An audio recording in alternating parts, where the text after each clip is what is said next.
My name is Gary Price, and I was married to Gwen, who I thought was the love of my life. We got married right after college, mainly because she was expecting our first child and we were in love. I studied computer science and business, while Gwen focused on art and enjoyed socializing with a minor in finance. I have a high IQ and a strong memory, while Gwen was often carefree and fun-loving. Our first child, William, arrived, followed by Sarah a year later. Gwen decided to stay home with the kids while I worked for the government as a systems analyst at the NSA. I did well at my job and got promoted, but I couldn't share details of my work even with Gwen. In our relationship, Gwen was always eager and open to trying new things, but there were limits to what we explored together.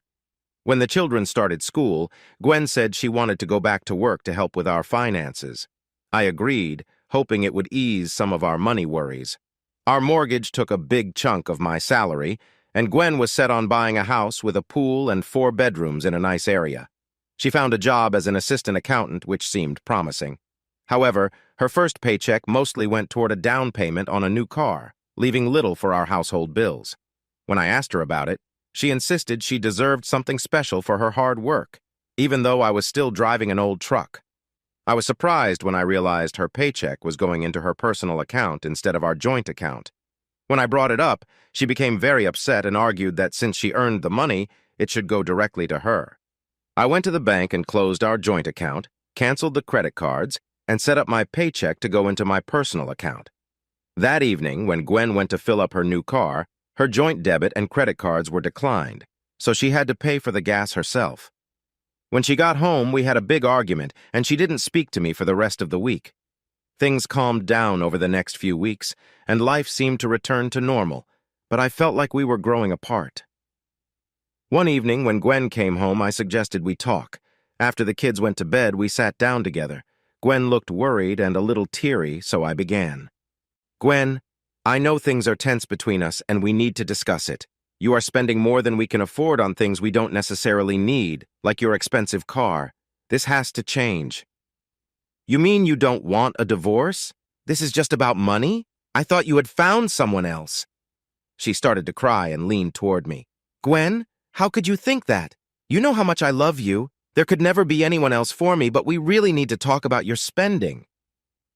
Okay, I guess I got a bit carried away. It's just that my friends have nicer things and I want to keep up. Friendship shouldn't be a competition. I really like my friends and want to keep them, but I promise to spend less. Is that okay? If you do, we won't have to have this conversation again. Things can be good. That night, she showed me how much she cared. Over the following months, Gwen kept her promise. She covered her car expenses and even took care of some of the grocery bills with her debit card.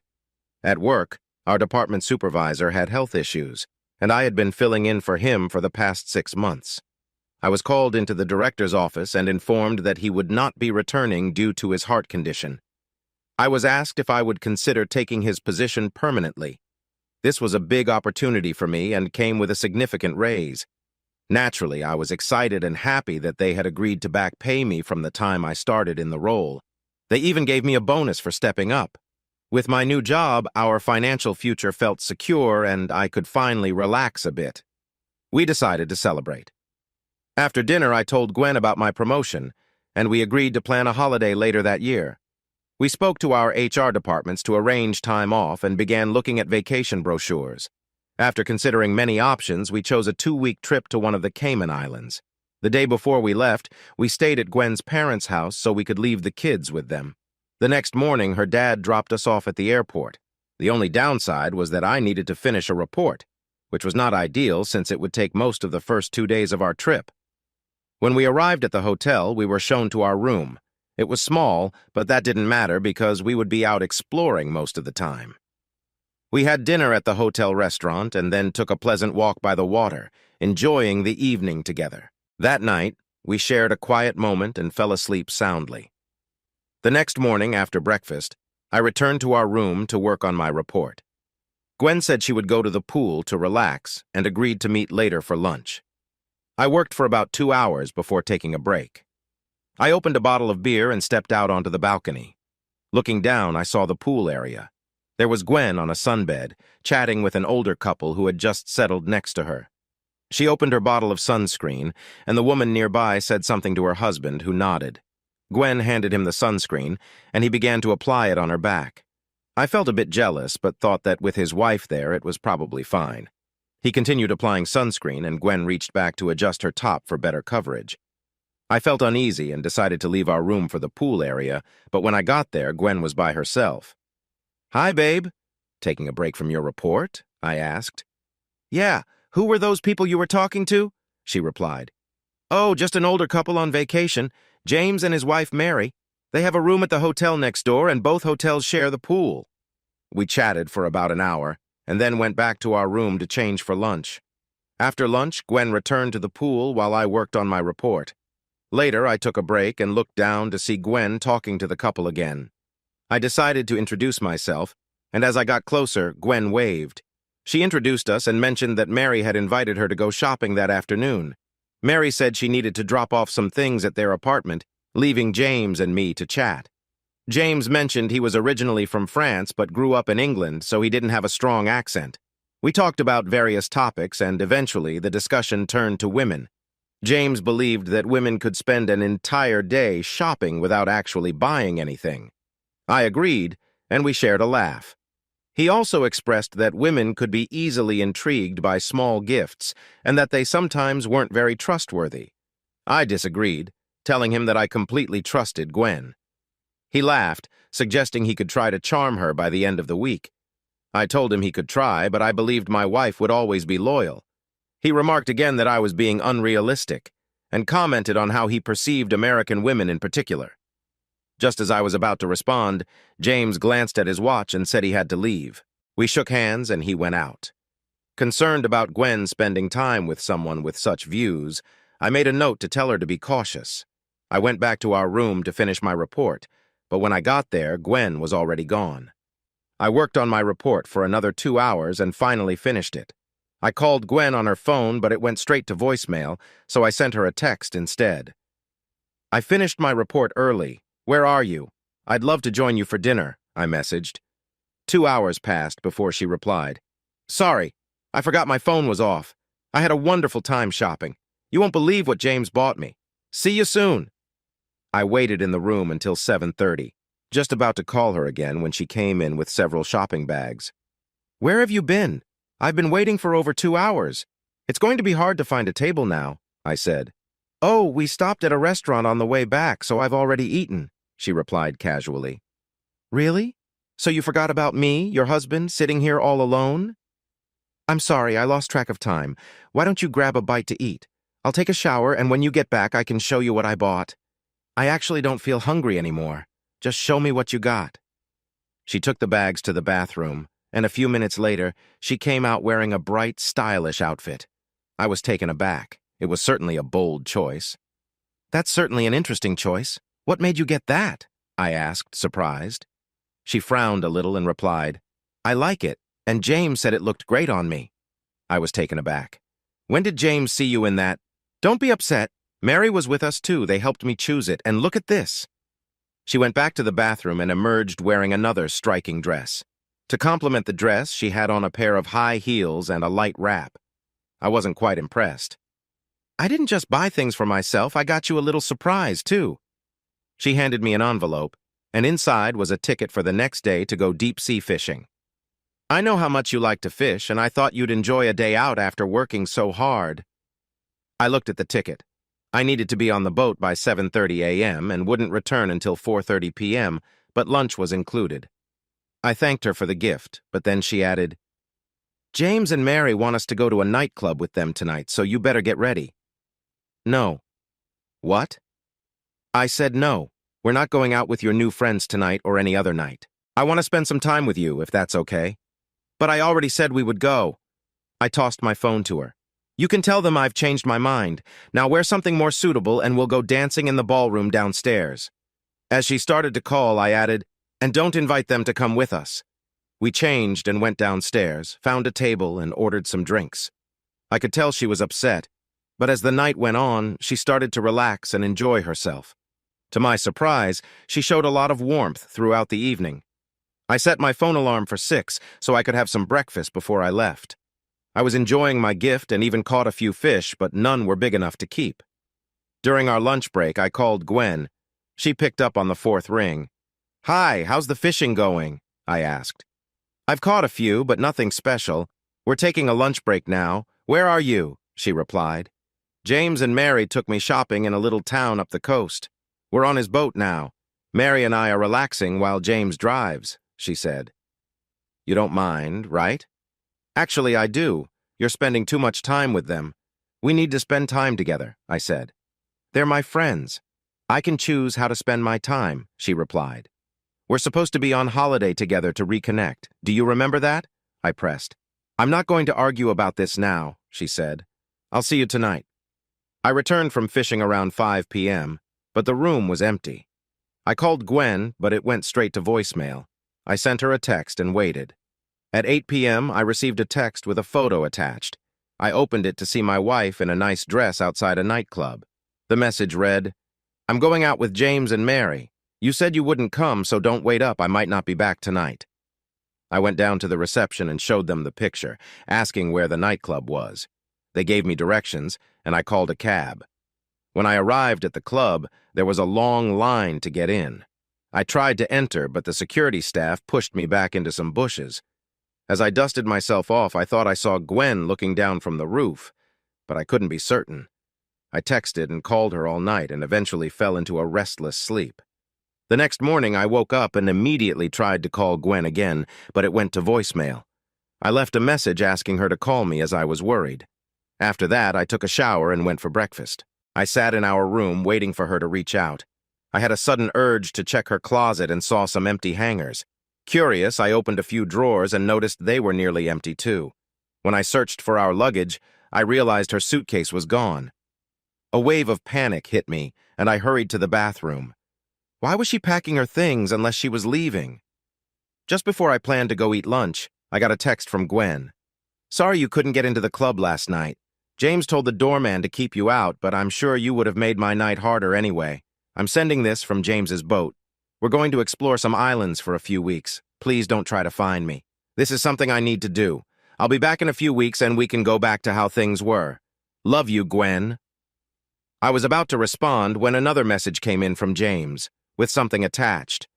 "I told you I could take her away from you. Now do you believe me? All it took was some money for her, and she was quick to forget you.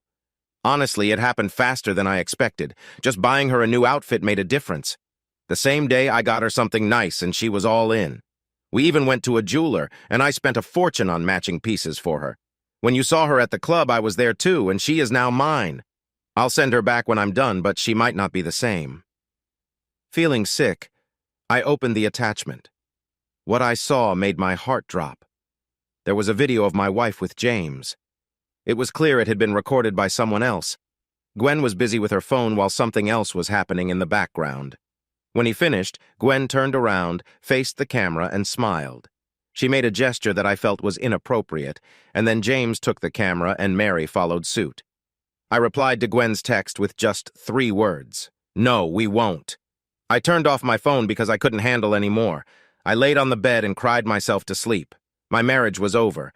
I woke up around 7 p.m. and went down to the restaurant for dinner. I tried to eat, but my heart wasn't in it. I thought about drinking, but that was never my way, so I went back to my room. The next morning, I woke up and realized this wasn't just a bad dream. My life had really fallen apart, and there was nothing I could do. I called the airport and changed my flight to that afternoon. Then I started packing. I put all of Gwen's remaining clothes into 2 garbage bags and disposed of them. I checked out and headed to the airport. On the flight, I called Gwen's parents, Ted and Amy, and asked if they could pick me up at the airport. When Ted asked why we were coming home early, I said I'd explain later. When we landed, I went through customs, picked up my luggage, and walked out to the arrivals area. I saw Ted waiting for me right away. He looked at me and then behind me, searching for Gwen. When he asked where she was, I told him she wasn't coming. "What do you mean she's not coming? Where is she? Is she all right?" "Let's get to the car. It's a long story." Once we got to the car and loaded my bags, Ted asked me again, "Where's Gwen?" As we drove, I gave him the short version. Gwen had left me for another man. He didn't believe me, so I told him I'd show him proof when we got home. By the time we arrived, the children were already asleep. The three of us sat at the dinner table to talk. I told them the whole painful story, and when they still didn't believe me, I showed them the texts and video. After seeing the evidence, Ami ran out of the room in tears. Ted just sat there looking very sad. Then he stood up, put his hand on my shoulder, and expressed his sorrow for the situation. Ted and Amy decided to take care of the children for the next few weeks while I sorted things out. The next day, I went to see a lawyer and shared my troubles. He asked if there was a chance for us to fix things, but I said no. He explained my options. I could file for divorce because of her actions. I had plenty of proof. However, she would still receive half of everything, and I would need to support her and the kids. She would likely keep the house until the children turned 18. I told him to prepare the papers anyway. I didn't want to stay married to her. Next, I made an appointment to see my boss. When I arrived, I went straight in. We shook hands and he asked why I was home early. I explained everything and even showed him the video. He was very surprised. He told me that employees who experience significant events in their lives need to speak with a company counselor before returning to work. An appointment was set for me to meet Amanda Gray, our psychologist. I had met her once before during my evaluation when I joined the NSA. She was a couple of years younger than me, about 5'6" inches tall and very sharp-minded. When I got home, the house felt empty and lifeless. It didn't feel like a home anymore, just a place to sleep. I wondered when I would see my wife again. I decided to call her, but the line was disconnected. I then called her parents to check on the children, and they told me they were fine. They also mentioned that they had tried reaching Gwen but had no luck. I went to the police station to report her missing and showed them the video. They told me it was clear from the video and her messages that she left on her own, and there wasn't much they could do about it. I felt lost and unsure about what to do next. I had already protected my money and talked to a lawyer, so all I could do was wait for her to come back home. I went to my counseling session and had to share my story again. By the end, I was very emotional. Amanda was kind and listened well, but she kept things professional. She said she would ask me to talk about my feelings at different times to help lessen the pain. Then, she asked if I knew why Gwen acted as she did. I thought maybe she was overwhelmed by James's wealth and charm. Amanda seemed to agree and wanted to know if there were other things we should discuss. I mentioned that I kept having nightmares about being pushed away and hearing laughter. She said that made me feel vulnerable, which I indeed felt. At the end of our session, she suggested I not go back to work right now until I worked through some of these issues. I would need to keep going to counseling for a while so I could keep my job, which they would hold for me because I was dealing with something akin to PTSD. After the session, I had to meet the director after lunch. I sat alone in the cafeteria. The people who usually joined me looked away and stayed away. When I got to the director's office, I was taken right in.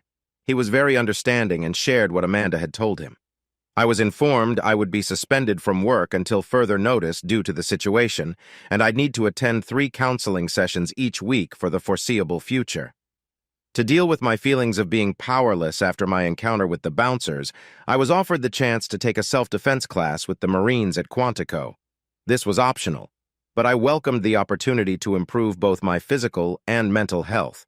The classes would start next Monday and continue on Wednesdays and Fridays until I felt ready to return to work. I was nervous about my first session, especially remembering that difficult week. When I arrived, I was brought right in. Amanda and I shook hands and the session began. By the end of it, I felt very emotional again, but Amanda reassured me that this was normal at this stage. I went to lunch at a nearby deli because I couldn't handle the sympathetic looks from my co-workers in the cafeteria. After lunch, I headed to Quantico for my first workout. I would be taught by a Marine sergeant named Mike Sanders. He looked me over and firmly told me that I had a lot of work ahead. Then, he started my fitness plan, which included weight training, running, swimming, and daily exercises like 50 push-ups, 50 sit-ups, and a 2-mile run on the days I was not at Quantico. By the end of the day, I was tired and hadn't even finished the full workout. That night, I slept soundly without any bad dreams for the first time. In the morning, I woke up feeling sore all over, and even walking was tough. But I put on some comfortable clothes and tried to run my 2 miles. When I reached the park, I had to sit down for about 10 minutes to catch my breath. The soreness had eased a little, But when I stood up again, I realized running wasn't an option for me that day. So I went home and took a long, relaxing bath. I was determined to get fit and make Mike proud, so I decided to join a gym. The next day was my appointment, and I limped into Amanda's office. She noticed my limp and asked what had happened. I explained, and she tried not to smile but couldn't help it. I said it was fine, and soon I was smiling too. She said it was a good sign for my recovery, and we continued with the session. After 2 months of talking, I could discuss that tough week without getting upset. Amanda was impressed. I began to look forward to my sessions and even my homework. I was also going to the gym twice a week for 2 hours. I had lost my extra weight and gained muscle. I was feeling good about my appearance. I bought new clothes and got a stylish haircut, switching from a simple cut to something a bit more trendy, though not too short. 3 months in, Amanda told me I could go back to work but still needed to see her once a week. I felt a bit down about this because I enjoyed our time together. I did ask her to lunch, but she gently explained that it wouldn't be appropriate to date someone she was helping. However, she encouraged me to consider asking again when our sessions concluded. I was excited and hoped for the day she would say I was fully better. I hadn't heard from Gwen and figured I probably wouldn't. She seemed to be living the life she always wanted, but I found that I didn't mind anymore. I spoke to my lawyer, who advised me it would be best to wait until Gwen had been gone for a year before filing for divorce. So that's what I decided to do. After 4 months, Amanda said I was doing well enough to stop coming for counseling. When she invited me out to lunch, I was thrilled. As I got back to work, I realized it wasn't practical for the kids to stay with their grandparents anymore. So I hired a part-time nanny named Maria.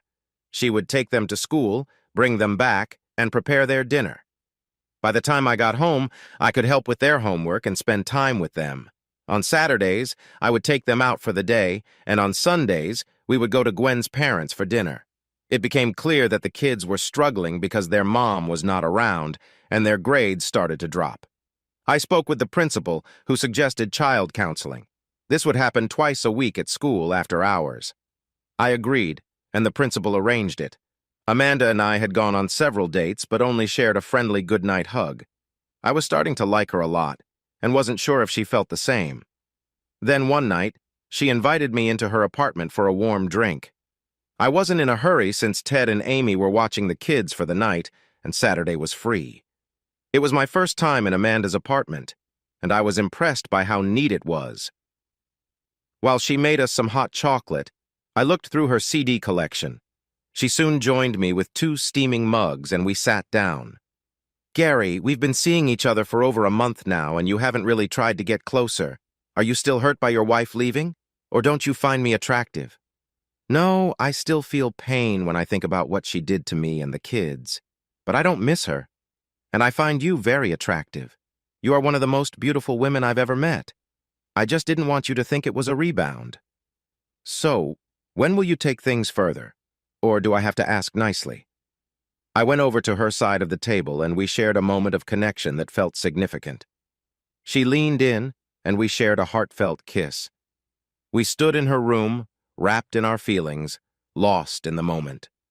After a while, we stepped back and exchanged warm smiles, feeling a sense of closeness. Afterward, we sat on the bed, catching our breath. She suggested that I return the kindness. I responded warmly, drawing closer to her, and we shared a deeper connection. We took our time, both eager to enjoy the moment, with no rush. As we grew closer, we exchanged gentle embraces, holding each other tightly. She stayed close, and we found comfort in each other's presence. We spent the rest of the time together, sharing quiet moments and letting the connection between us grow naturally, without any hurry. Everything about the experience felt personal, and we both shared in it equally. Eventually, the night calmed down, and we lay next to each other, content and relaxed. Afterward, we took a shower and then went to bed, falling asleep quickly. The next morning, I woke up to the smell of something cooking. I showered, got dressed, and went to the kitchen. Amanda was making pancakes with bacon, one of my favorites. She looked at me shyly and said, "Breakfast is ready." We both laughed, and I sat down. We talked about everything except what happened the night before. She mentioned that if I was going to stay again tonight, we needed to go grocery shopping. I told her I usually had lunch at my in-laws on Sundays, so I would need to go home early. That afternoon, we went shopping to fill her kitchen. We had lunch out and decided to go to a nice fish restaurant for some lobster and salad instead of cooking at home. Later, I asked if she wanted to go dancing that evening, and she said yes. We had a wonderful time enjoying each other's company. When we got back to her apartment, we relaxed and cherished the moment together. I realized I was starting to fall in love with her and told her so. She said she felt the same way but suggested that we take things slow. I left early the next morning to prepare for my visit with my in-laws. When I arrived at my in-laws' house, I decided to share that I was dating someone and that it was serious. I hugged the kids, Amy, and even gave Ted a quick hug. They asked what the special occasion was, and after the kids went back to playing, I shared the news about Amanda. I expected them to be disappointed, but instead they hugged me again. They seemed genuinely happy that I had found someone since it had been over 4 months since I last heard from Gwen. They asked me to invite her to dinner next Sunday, and I promised I would ask. That night, after putting the kids to bed, I called Amanda. I told her how my in-laws had reacted and that she was invited to dinner. She said she would love to come but wanted to meet the kids first. I suggested she come to my place next Friday for the weekend, and then I would take her to work on Monday. We set a time to meet for lunch on Monday. When I got to work on Monday, my secretary told me to go straight to Director George Price's office. His secretary showed me in and we shook hands. There was another man there, introduced as FBI Special Agent Larry Smith. I asked if I was in trouble. George assured me I wasn't. But Agent Smith had some questions about Gwen's disappearance. He said he had watched a video and believed she had left on her own, so I was not a suspect. He added that Gwen's bank account hadn't seen any activity in the last 4 months. He told me my story wasn't unusual. There were other women in similar situations who had left their husbands and were never heard from again. The FBI was looking into it, but since it wasn't within their jurisdiction, they couldn't take action, and local authorities weren't involved with personal matters. He asked if I could provide any more details. I said I had shared everything I knew. He mentioned he would talk to her parents later that day to see if they could share anything else. When he left, George asked if I needed anything and how things were at home. I realized he wanted to know something he already suspected, so I told him about Amanda and me. He seemed relieved that I was honest with him without him having to push for it. When I got back to my office, I called Amanda to share some news, but she already knew because she had talked to her boss around the same time. That Friday, I picked up a nervous Amanda and drove her to my house to meet the kids. As soon as we stepped out of the car, William and Sarah rushed out the door and ran to me. Sarah was the first to ask, her innocent words catching us off guard. "Are you going to be our new mommy?" Amanda looked at me and smiled, as if to say, "You should answer her." "I don't know yet, sweetie, but I hope she wants to be," I replied with a smile back at Amanda, who turned a bit red and picked up Sarah. "How about you two show me your rooms?" she suggested. They all went into the house, and Maria greeted us with a warm smile and a thumbs up. "Mr. Price, as you told me you were bringing a guest home, I made something special for dinner, roast chicken with all the sides. It will be ready in 15 minutes. I told my husband I would be a bit later than usual so I could serve dinner and clean up. Thank you, Maria. I appreciate all your hard work, and please join us for dinner," I insisted. By the time I set the table, Amanda and the kids returned, excitedly sharing stories about their nice, clean rooms. I glanced at Maria, who quickly looked away, and I figured she helped tidy their rooms. The 5 of us sat down to enjoy our meal. Afterward, Amanda helped clear the table, which earned her a smile of approval from Maria. When Maria went home, I always arranged for a cab for her. Amanda played with the children until bedtime. To my delight, they insisted that she read them their bedtime story. That was always my responsibility. Even Gwen wasn't allowed to help with it, and things were going better than I had hoped. When Amanda came downstairs, I was making coffee. I poured her a cup and said, "Well, that went better than I expected." "Your children are truly wonderful. They are so well adjusted considering everything. I'm really impressed," she replied. "I learned from you and took them to see a counselor, and it seems to be working," I told her. "Good job. I'm quite impressed," she said, smiling. Then she gave me a friendly hug. We sat quietly for a few minutes, and I could tell she was deep in thought. "Gary, did you mean what you said about wanting me to be their mother?" she asked. "Yes, but only if you want to take on that role. The pay isn't great, but there are some nice rewards. What do you think? Is this your version of a proposal?" "Well, Yes, I guess it is. Am I moving too fast? A bit, but not too much. And yes, I accept, she said with a smile. She jumped into my arms in excitement. That night, we didn't discuss anything further as the kids wouldn't understand, and I wasn't ready for that conversation yet. On Saturday, I told the children that Amanda agreed to be their new mom, but she wouldn't be moving in just yet. I think they got it. We took the kids to the mall where we all enjoyed some milkshakes. The kids fired questions at Amanda, and she did her best to answer them. We spent the rest of the morning ring shopping and finally settled on a beautiful diamond solitaire. Sarah was excited about it, but William didn't quite understand the excitement. Since the kids had behaved so well, we asked them where they wanted to have lunch, and we all decided on Pizza Hut. We spent the rest of the day shopping for clothes because they were growing so fast. We picked up new sneakers and soccer shoes for William and new trainers and a leotard for Sarah. We also managed to buy some food for dinner, but the kids didn't seem impressed. That evening, Amanda made lasagna with garlic bread, and it was delicious. The children and I cleaned up after dinner and wanted to thank Amanda, so we sat her down with a glass of juice. After she tucked the kids in and read them another story, she came back to join me for some more juice as we sat together. I noticed her looking at the wedding picture of me and Gwen on the wall. I explained that I kept it out because I didn't want to completely erase Gwen from the kids' lives. Amanda thought that was a great idea since their mother could come back any time. After a while, we decided to call it a night and went to our separate rooms. Sunday morning, Amanda was making breakfast, and the kids were watching TV when I walked into the kitchen. I hugged Amanda and gave her a friendly gesture. She seemed a bit uneasy, so I asked her why. "We're going to see your in-laws after breakfast, and it's the first time they'll meet their daughter's new partner." I have to admit I wasn't thinking of it that way, but now I'm a bit nervous. Still, I think it will be fine knowing how they are. After breakfast, we all piled into my car and headed to my grandparents' house. When we arrived, Ted and Amy came outside to greet us. I introduced Amanda, and we all went inside. Ami looked at Amanda's hand and asked, "When did she get a ring?" I felt my face get warm and said, "Just yesterday, is that a problem?" Ami looked at Ted and replied, "As long as she treats you well, there won't be any issues, but if she ever upsets you, she will have to face us." Amanda quickly went to Amy and hugged her, tears in her eyes. "You don't have to worry. I would never hurt Gary. I care for him too much. Thank you for being so kind to me. I wasn't sure how this meeting would turn out."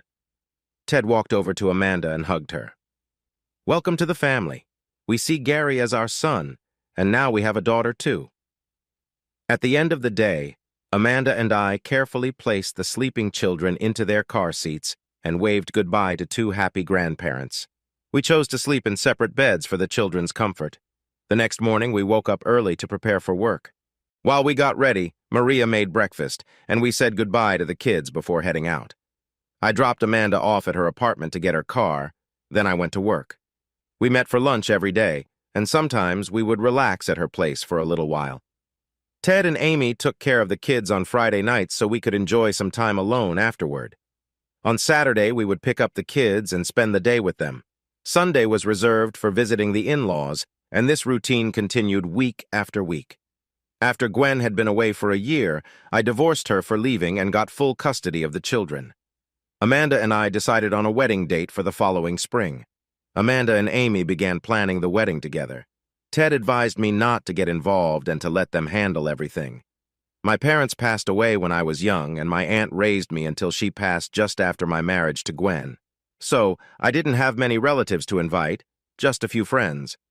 Amanda hadn't spoken to her older sister in 10 years, and since she didn't reply to our invite, we assumed she wouldn't come.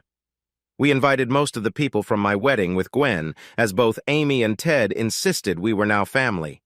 I thought Ted might tear up when Amanda asked him to walk her down the aisle, and Amy did when she was asked to be her matron of honor. I asked William to be my best man, and Ted explained what his role would be. Sarah was chosen to be a bridesmaid and helped pick her dress. Nearly 2 years had passed since Ted walked Amanda down the aisle and gave her to me. The church was filled with joy. Our reception was lovely, though small, with only 25 guests. We spent our honeymoon in the Bahamas, enjoying the sun, sea, and sand. When we returned home, we were happy and ready for married life, leaving any worries behind. 6 months later, Amanda said those words that made me nervous. "Honey, we need to talk." I sat down, my heart heavy and worried. "What do we need to talk about? I thought we were happy." Amanda looked concerned and quickly came to me. "Oh, darling, I'm sorry if you misunderstood. There's nothing wrong. I love you more than I can explain. We need to talk because I'm expecting twins. We'll need a bigger house." A wave of relief washed over me, and I held her tightly, feeling overjoyed. We started searching for our dream home right away, knowing we had only 7 months. With our combined income and some savings from our current house, we could afford a nice 5-bedroom home with a small apartment for guests and a pool not too far from where we lived. It needed some work because of its previous owner. We moved in just before Amanda welcomed our children, Jason Edward and Wendy Amelia. We named them after Gwen's parents, who were thrilled. Amanda decided to be a stay-at-home mom until the kids started school.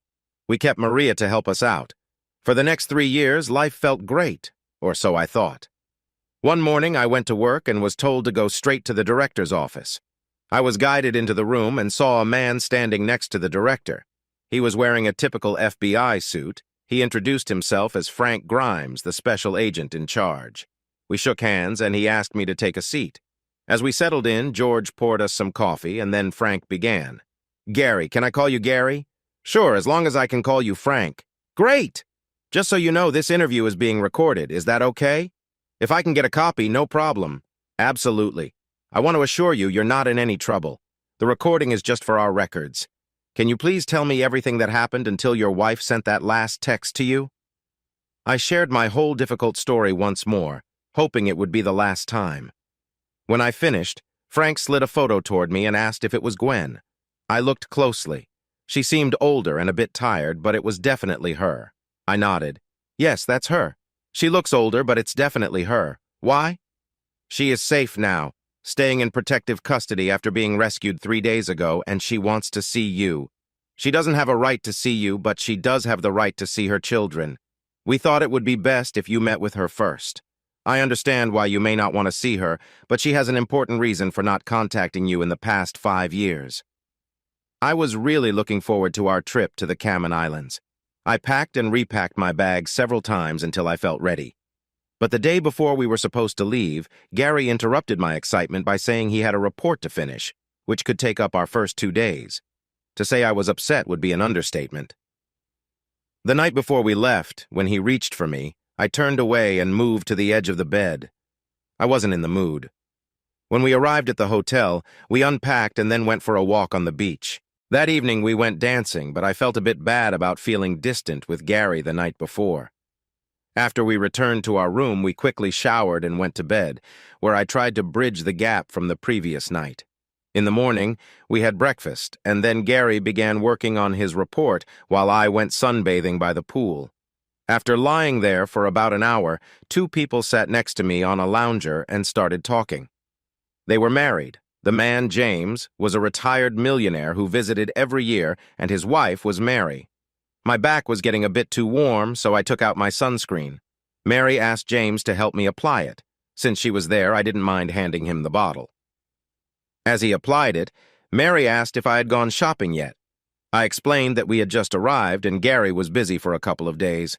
As James continued, I noticed his fingers brushing against my sides. I felt a small flutter but didn't say anything. After he finished applying the lotion, he stood up. Mary mentioned she needed to go back to their apartment for her hat and asked if I wanted to change and go shopping with her for the rest of the morning. I agreed, and we decided to meet in front of the hotel in 45 minutes. Just as Mary left, Gary arrived, taking a break from his report. I introduced him to James before going to get changed. I met Mary as planned in front of the hotel, and she called a cab, gave the driver the address, and off we went. She said we would have a coffee first, so we went into a nice restaurant and ordered coffee and cake. We talked about our shopping plans when James came over and sat down. I was surprised because I didn't know he would join us. He ordered a coffee, and we chatted. After we finished our drinks, we went shopping. Mary seemed to know just where to go, so I followed her. We entered a fancy store, and Mary and I began looking at clothes. I wasn't sure why I was bothering since I couldn't really afford anything. Mary approached me with James right behind her, holding up a very small swimsuit. "You should try this on. You'll look great," she encouraged. I didn't want to seem shy, so I took it into the changing room to try it on. It didn't cover very much, but I have to admit, it looked nice. "Come on, Gwen. Let's see how you look," Mary called out. Feeling a bit shy, I stepped out to show them. I stood in front of them and turned around a little. James smiled and said, "You look amazing in that. You have to get it. It's our gift to you." I didn't argue and gave him a quick hug to say thank you. Then I went back to the changing room to change. As I stood looking in the mirror, the door behind me opened and James walked in. I was surprised, but not too worried. He complimented how I looked, and then, to my amazement, he gently touched the back of my swimsuit. I turned to look at him in the mirror, and he smiled. He quickly stepped back out of the room, leaving me wondering if it really happened. I stood there for a moment, feeling a mix of emotions. I quickly changed and left the changing room. Mary was standing there with James, both of them smiling as if they were sharing a secret. As I walked past, Mary said, "They will have their fun. Don't worry, it doesn't mean anything." We went out for lunch and kept shopping. Honestly, I didn't think about Gary once while I was with them. They insisted on buying me a fancy dress and some nice accessories. We stopped at a nice restaurant for dinner, and Mary invited Gary and me to go out to a club later. I was excited for the evening ahead. Mary suggested we go back to their apartment so I could try on my new clothes. On the way back, Mary mentioned we should buy something for Gary. I thought he might enjoy a day of fishing, so James bought him a ticket for tomorrow. When we got to their apartment, I headed into one of the bedrooms to change. While I was in there, I counted how much they had spent on me. It was nearly $4,000. I returned to the lounge to show them my new outfit. They both came over to make a few tweaks until they were happy with the look. Mary said, "You look amazing. Just wait until Gary sees you in that." I went back into the bedroom to change again. While I was changing, James entered and stood there for a moment. I wasn't too worried since Mary was right outside and he had seen me in a swimsuit before. He placed his hands on my shoulders and turned me to face him. "Do you like everything we got you today?" he asked. "Oh yes, they are wonderful. I don't know how to thank you." "I can think of a way." "If you thank me properly, there will be more tomorrow," he replied, putting his hands on my shoulders gently. I understood what he meant and felt a bit shocked. He had spent a lot of money on me, and it seemed he was expecting something in return. As I gathered my things, I sensed a blend of uncertainty and obligation. Once I was ready, I followed him outside, feeling a bit awkward. Mary saw me and reassured me, telling me not to worry as if it was a normal thing for him. But inside, I still felt uneasy. As I returned to our hotel room, my mind raced with guilt. Had I crossed a line? Was this being unfaithful? When I walked in, Gary was waiting for me and asked why I was so late, reminding me we might miss dinner. I'd completely forgotten about dinner, and the guilt washed over me again. I tried to lighten the mood by showing him my new outfit, but he wasn't impressed. I even gave him his fishing ticket, but that didn't help. He became upset when I mentioned that we were supposed to go out with James and Mary later. He refused, saying it was supposed to be our night, and insisted I call Mary to cancel. We ended up going out dancing, and we had a good time.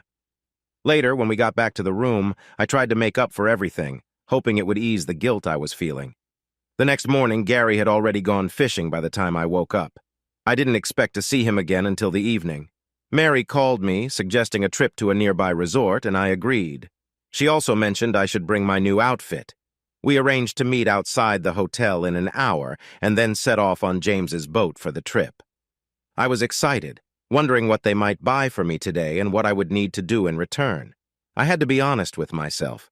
I felt as if I had become someone else's plaything for expensive gifts, and I knew eventually things might change. I wasn't sure how I'd handle that when the time came. As we left the marina, Mary suggested we change into our swimsuits to enjoy the sun. She encouraged me to feel comfortable in my surroundings, and I felt a little guilty lying there in front of both James and Mary. A short while later, Gary called me. He sounded upset and asked what I was up to. I explained that we were visiting another part of the island, and he got angry, saying he wanted me to stop hanging out with James and Mary.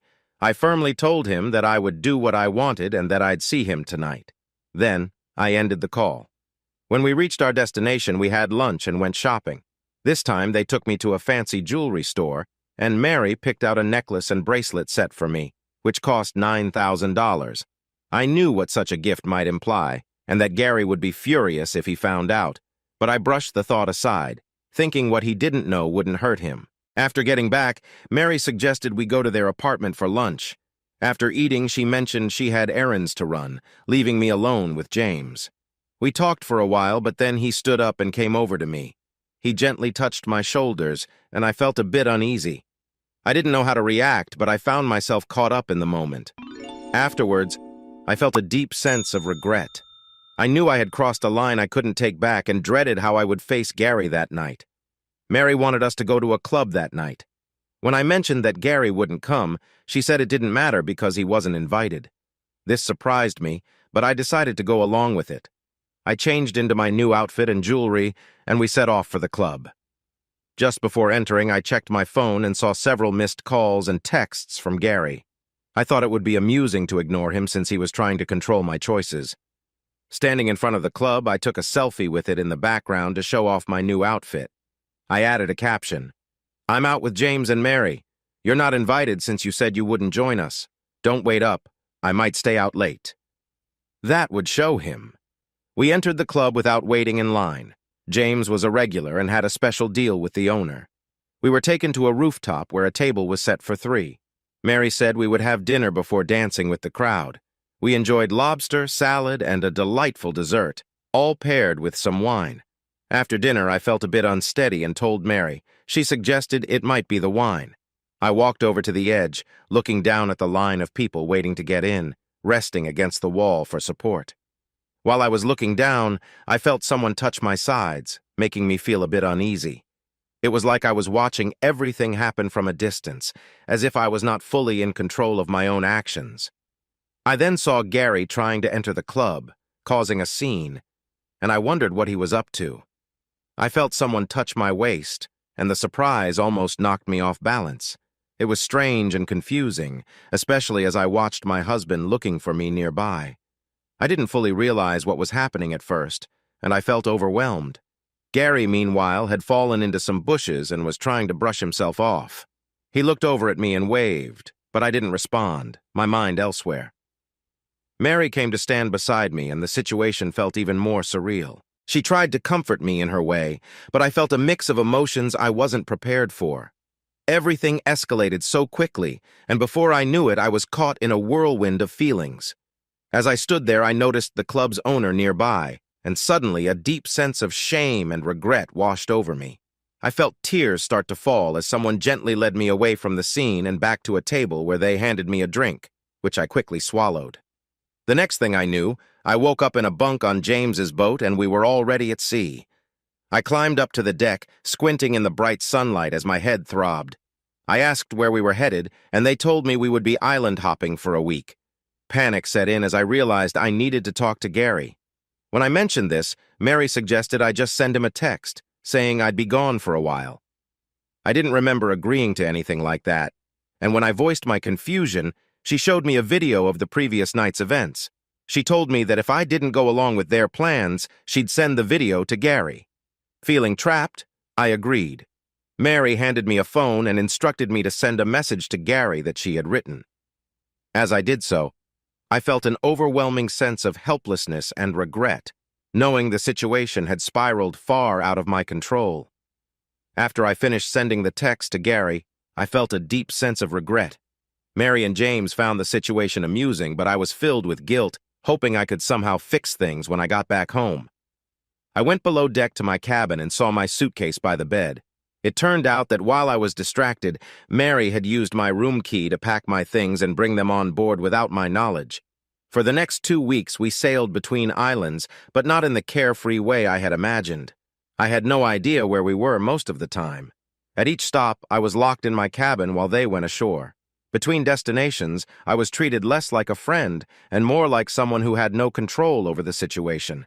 I was no longer included in their plans, and my sense of freedom was gone.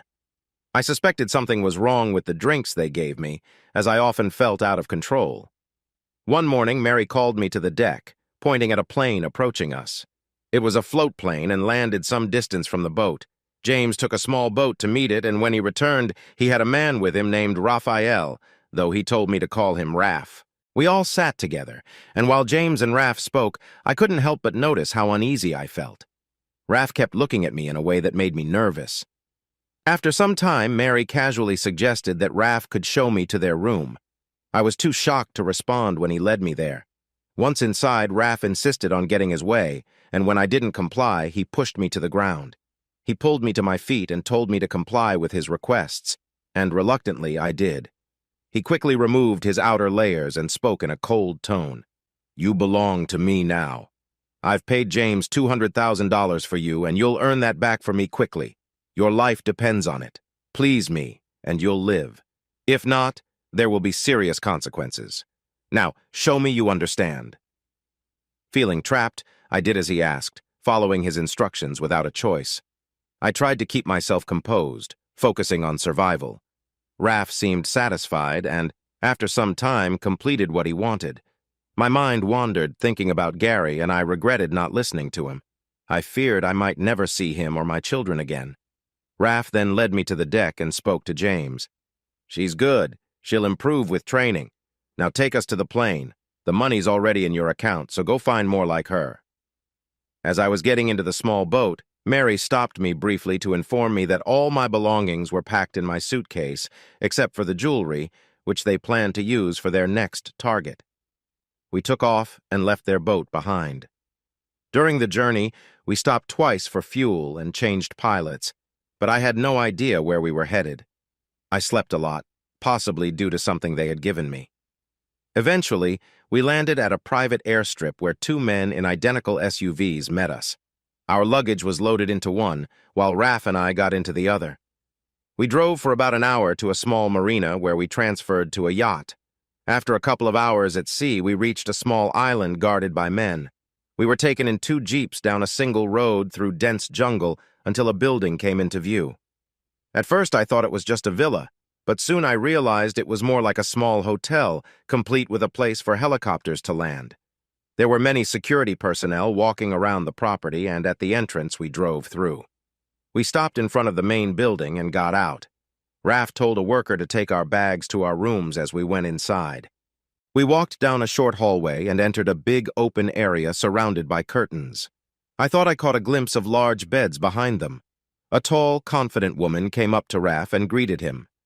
"I take it this is the new girl?" she said. "Her name is Gwen, and she is quite skilled. Please show her to her room and explain her duties and the rules." She asked me to follow her as we went up a winding staircase to a landing that overlooked the spacious area below. Then we walked along a short hallway to a room marked Celeste. "This is your room, and this will be your new name. It's best to leave your past behind and focus on what lies ahead. You'll find peace that way." She led me inside.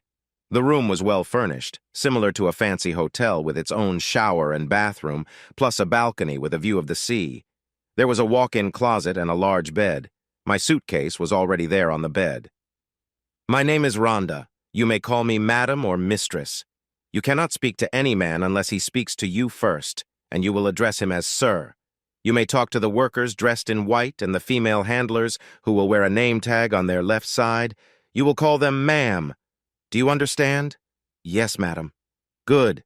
You're not as naive as you seem. Remember, you are no longer Mrs. Price. You lost everything when you made your choices. The life you had is gone, and now you must move forward. Forget your old life. It's behind you. Your duties are simple now. Follow the rules, and you will avoid any problems. If you disobey or try to escape, there will be consequences. You are here to make sure the guests are comfortable, and you must handle what is asked of you. You are no longer the person you were. You belong to us now." Over the next month, I was instructed on how to follow their rules and how to handle the situations I might face.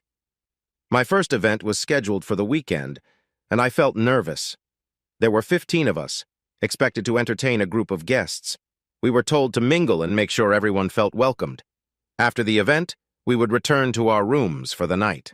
This became a routine, with 3 events a month and occasional visits from guests during the week. I later found out from the other women that James wasn't the only one involved in bringing people here.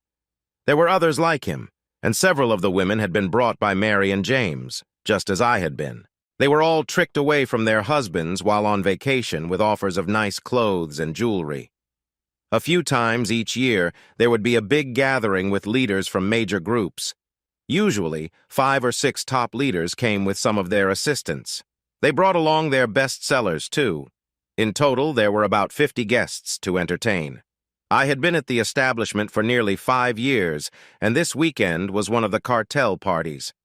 At the last 2 events, a difficult leader had chosen me to stay with him the entire weekend. The last time I spent time with him, he mistreated me, and I ended up needing care for a week. Rhonda told me that he wanted me again, and that I needed to keep him satisfied. On the first night, he shared attention with another girl, and it was manageable. But the next morning, Rhonda told me I needed to pack my things because the leader had bought me for a significant amount of money, and I would leave the next morning. I contemplated escaping, but didn't find the courage. I confided in one of the girls who had become my friend about what was happening, and she started to cry. When I asked her why she was upset, she shared that the leader had bought other girls before but only kept them for a few months. When I asked what happened to them, she recalled that when he got tired of them, they ended up sold elsewhere. That night, as I lay down, he told me that I was now his, and I would be very busy from then on. I lay there until he started to snore. Then I quietly moved away and began to cry. I couldn't believe I had left my happy life, drawn away by greed and selfishness. I longed to return to my loving husband and children. As I lay there feeling desolate, I suddenly heard loud noises. I sat up in bed, listening intently. There it was again, along with loud shouting and running footsteps. He jumped out of bed and hurried to find his clothes. Just then, the door crashed open, and 2 figures entered the room. One quickly used a syringe on him and pushed him to the floor, securing his hands and feet. The other shouted and marked the door with a red sticker before coming over to me and binding my hands, telling me to stay still. I was scared and unsure of what would happen next. A man came in and asked who I was. I gave him a brief answer, and he left. Soon after, a woman in a uniform entered, untied me, and asked me to get dressed. She then took me downstairs where other girls were standing. I noticed unsettling sights on the floor and walls, but thankfully there were no serious injuries. I spotted Rhonda among the girls and walked over to her, expressing my frustration. One of the helpers pulled me back just as I started to react angrily. "She doesn't belong with us. She's one of them," I exclaimed. The woman asked if I was sure, and when we all shouted yes, Rhonda was taken away. After speaking with officials in England, I was sent to the US for another interview at the FBI headquarters. Now I sit here, having learned that my ex-husband has remarried and his new wife is raising my children. I have asked to see them and am waiting for a response. And that brings us back to my talk with Special Agent Frank Grimes. Frank then began to share Gwen's story. It was sad, and I felt a little sympathy for her, but it was really her own doing. In my view, she faced the consequences of her actions. Still, we both needed some closure, so I agreed to meet her. "Okay, I'll see her, but I don't think it will help much. As for her seeing the kids, we'll have to see." I was led to an empty office where Gwen was waiting. I could tell she was nervous, so I started the conversation. "Hi, Gwen. How have you been?" "Hi, Gary. It's been a long time. You look good. I see you changed your hair. It really suits you. As for me, I've had better days. Has Frank told you anything about my last 5 years?" "Yeah, you had a tough time, but you brought it on yourself. So what will you do now?" "I'm not sure yet. I don't have any money and no place to stay. Right now, they have me in a hotel. I guess I'll have to ask my parents if I can stay with them." "Your mom will be fine with it, but your dad might be harder. He was really upset with you." "I understand. When I think back, I can't believe what I did. I feel so ashamed and even thought about giving up, but I just couldn't go through with it. I know you can't forgive me, and I won't ask you to, but for the sake of the kids, can we at least be friends? Let's take it slow and not rush. As for the kids, your parents and I have kept your pictures out so they can remember you. It might be a shock for them, and I want to get some advice on how to help you come back into their lives. You should know that a lot has changed while you were gone. They now have a brother and sister." "I heard about that. Do you still live in the same house?" "No, we sold the old house because it was too small. We took out a loan to buy a bigger place." Oh, by the way, you're not without money. I gave your father half of what I had saved for you in case you come back. You always were a good person. I don't know why I treated you so poorly. I really wish I could make it up to you and the kids. I know times were tough when you changed jobs.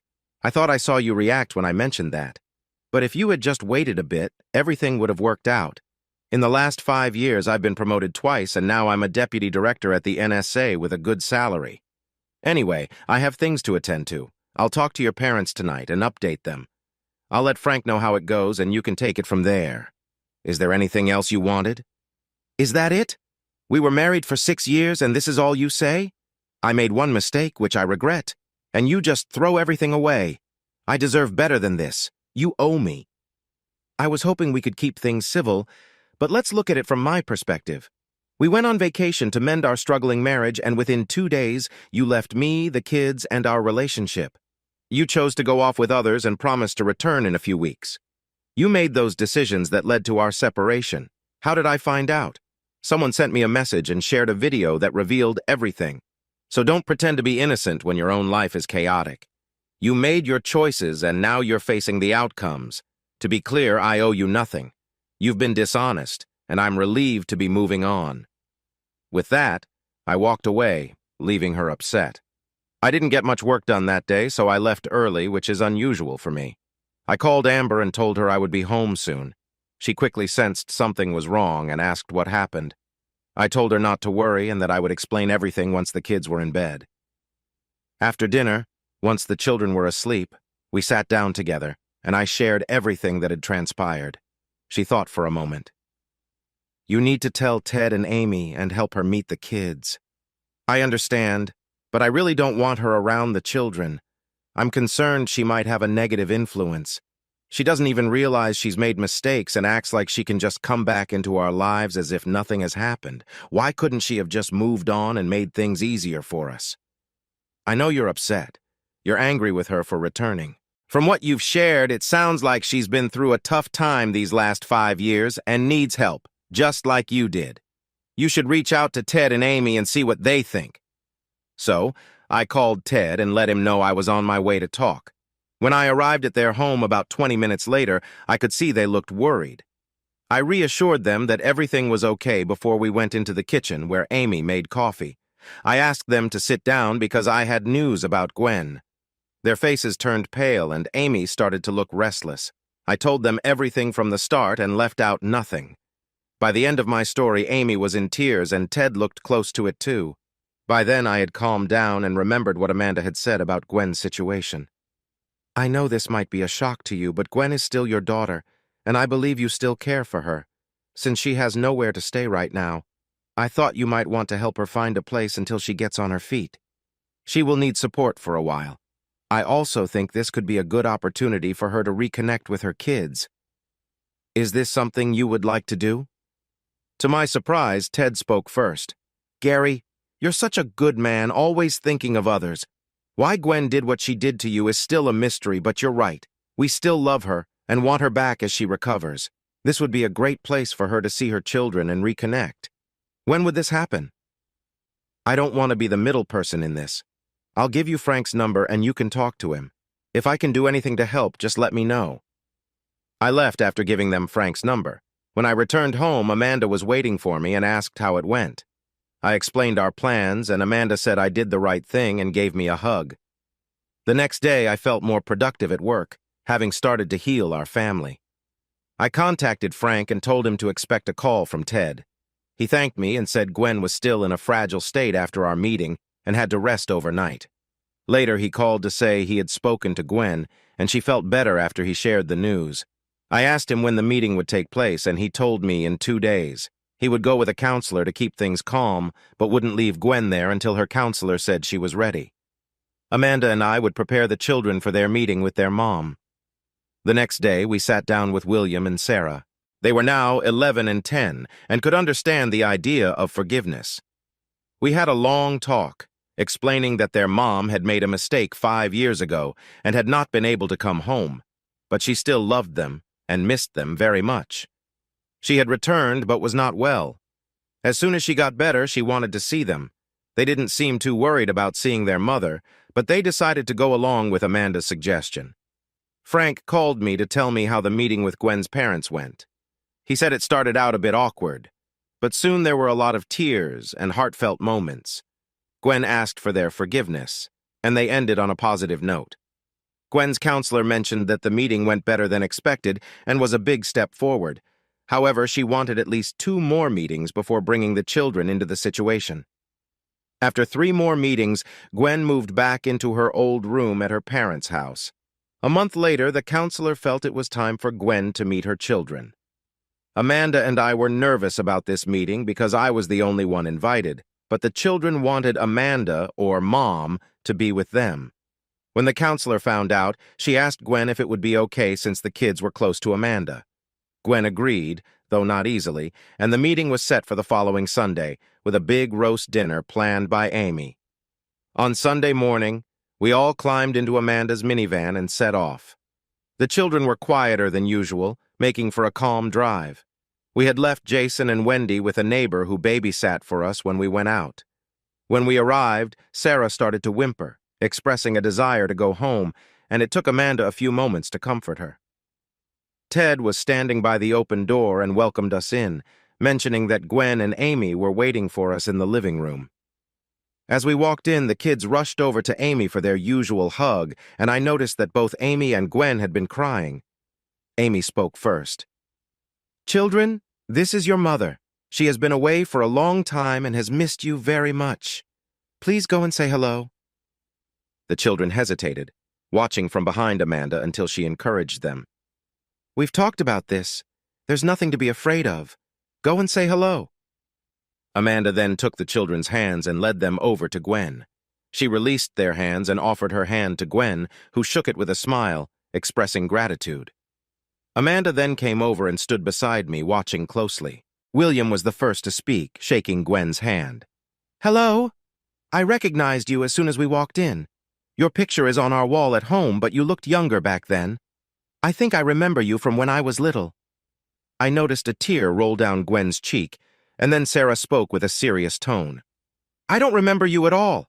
I've seen your picture at home and here, and Dad tells us you love us. So why did you leave? Dad was sick for a long time, and only Mom could help him get better. Where were you?" Amanda, Amy, Ted, and I were all taken aback by Sarah's honesty. I worried that Gwen might feel upset, but her counselor had prepared her for moments like this. Gwen quickly wiped her eyes and responded, "I'm sorry I wasn't there for you and your dad. I made a big mistake, and I couldn't make it right. I regret that every single day and have missed you both. Now that I'm back, I hope you, William, and everyone I hurt can forgive me. I'll do my best to make things right if you give me a chance." As the day went on, William began to feel more comfortable with Gwen, and even Sarah seemed less upset, but stayed close to Amanda. After dinner, Gwen sat on the couch and invited the children to join her. They looked at Amanda for permission before settling down on either side of her. They shared stories throughout the afternoon, and Gwen wanted to know everything about their school and interests. When they started describing their rooms, Gwen looked at us and expressed a desire to see them one day. I wasn't quite ready for that yet, but Amanda thought it was a wonderful idea and agreed. By the time we left Gwen, the kids were getting along very well. After picking up Jason and Wendy, we went home and put the children to bed. "Now that you've met Gwen, what do you think?" "I think she's a very troubled woman, but she seems really sorry for what happened and clearly cares about the kids. She also still cares about you." "That's not true. If she really cared, why did she leave me?" "I don't think she even knows, but I do believe she wishes things were different and wants to make things right." We talked about the day a bit more and then went to bed, so exhausted that we fell asleep almost immediately. The next morning, Frank called and asked me to pick up Gwen and take her to the office. I didn't want to, but I agreed. Upon arriving at her parents' house, Gwen was waiting for me and quickly got into the car, looking nice and having made an effort for our outing. During the drive to the office, we spoke about our previous visit and agreed it was a positive step forward. When we reached the office, I was directed to the operations room. I took Gwen down to the basement where the room was, knocked on the door, and we were let in. Frank and my director were already there, waiting for us. The director asked Gwen to sign a security form and explained the context. I've called you both here today because Amanda and Gwen's counselor believe you both need some closure after everything that's happened. First, let's go over what took place. Your rescue was part of our joint effort with the Brits to take down the leaders of the drug cartels during their major meeting. The operation was very successful and will disrupt their drug shipments now that they've been apprehended. The other leaders will have to contend with one another for a while. We are also working on dismantling the human trafficking group and their connections. He mentioned individuals we had encountered like James and Mary. Many of these people had not broken any laws we could act upon, necessitating the use of alternate methods. The president and leaders across Europe have signed a document acknowledging a serious threat, allowing us to take appropriate actions without following standard legal procedures. I hope this can help you find some peace. He then pointed to the screen in front of us. It displayed a large boat moving through the Caribbean, which I recognized as belonging to James and Mary. He explained that before the boat departed, a Navy officer had attached a device intended to detonate. We were observing through a specialized satellite. He handed us a small black box resembling a cell phone. We both understood its significance. I took the device and handed it to Gwen. You have been impacted more because of them, so it's your choice if you want to proceed. She accepted the box from me, expressed her thanks, and pressed the button. The outcome was immediate. The boat was destroyed, pieces soaring into the sky. I glanced at Gwen and saw relief wash over her. I felt similarly. We finally had a sense of closure. After expressing our gratitude to the director and Frank, we left the office. I was given the rest of the day off, so I took Gwen out for lunch. It was our first time spending time together alone in 5 years. We ordered our meals and began a somewhat awkward conversation about what to do next. Gwen wanted all of us to be friends, but I wasn't sure about that and said I would think about it. After lunch, I called Amanda and told her I would be home early, asking her to ask her boyfriend to leave before I arrived. She found it amusing but agreed, mentioning that my girlfriend had canceled our weekend plans. Nice one. Gwen was listening to our playful exchange but seemed a bit unsettled. I asked her what was bothering her. She mentioned that she was surprised by our jokes, as infidelity is a serious matter. I reassured her that our marriage was strong enough to handle anything. She sat quietly, and when I glanced over, I noticed she was softly crying. I took Gwen back to her parents' house and then returned home. The kids were happy to see me back early, and we played on the floor for a few hours. When it was time to pick up William and Sarah, they were excited and asked if we could have dinner out.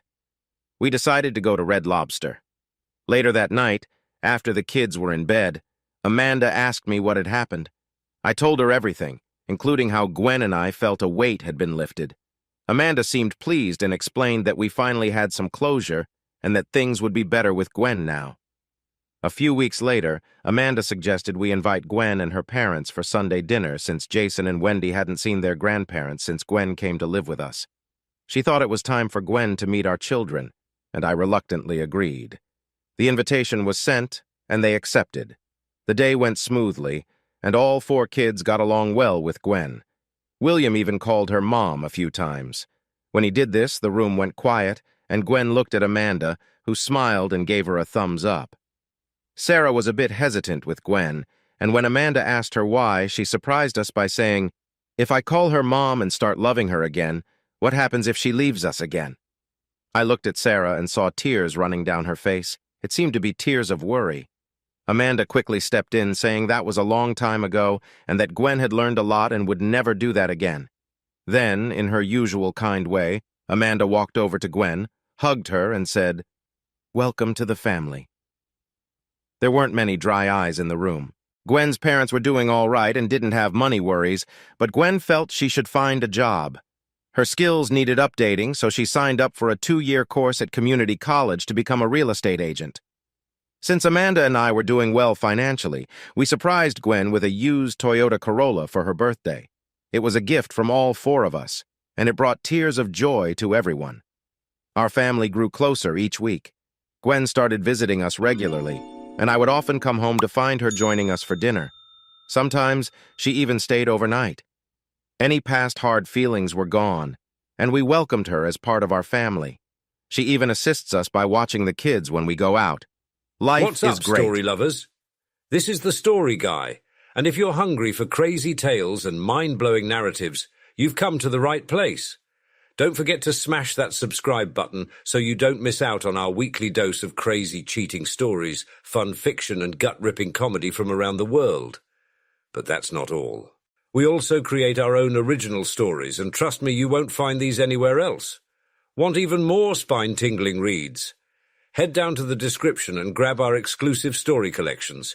Thanks for watching, and I'll catch you in the next video.